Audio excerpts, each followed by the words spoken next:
মমতা বন্দ্যোপাধ্যায়ের পক্ষে যারা ভোট দেবেন তারা মমতা বন্দ্যোপাধ্যায়ের এই যে পাপ, আরজিকর কাণ্ড, মহেশতলা কাণ্ডে হিন্দু মন্দির ভাঙা, তুলসীতলাকে উপড়ে ফেলা, হিন্দুদেরকে শমশেরগঞ্জ, ধুলিয়ানে খুন করা, যারা ভোট দেবেন তারা মমতা বন্দ্যোপাধ্যায়ের এই পাপকে সমর্থন করবেন এবং মমতা বন্দ্যোপাধ্যায়ের মতো চন্দন দাস এবং হরগোবিন্দ দাসের রক্ত তাদের হাতেও লাগবে।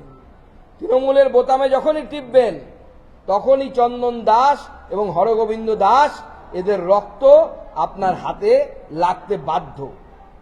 বাংলাদেশি সেই হিন্দুরা যারা অত্যাচারিত হচ্ছে, যাদের পক্ষে মমতা বন্দ্যোপাধ্যায় মুখ খোলেন না, মমতা বন্দ্যোপাধ্যায় মুখে বাঙালির কথা বলছেন, রবীন্দ্রনাথের কাছারি বাড়ি ভেঙে দেওয়া হচ্ছে বাংলাদেশে, মমতা বন্দ্যোপাধ্যায়ের একটি রা নেই। মমতা বন্দ্যোপাধ্যায় এর এই প্রত্যেকটি পাপ, এই পাপের ভাগিদার তারা হবে যারা তৃণমূল কংগ্রেসের বোতামটা টিপবেন। তাই তৃণমূল কংগ্রেসের বোতামটা টেপার আগে একবার ভেবে নিন যে হরগোবিন্দ দাস, চন্দন দাসের রক্ত হাতে লাগাবেন কি লাগাবেন।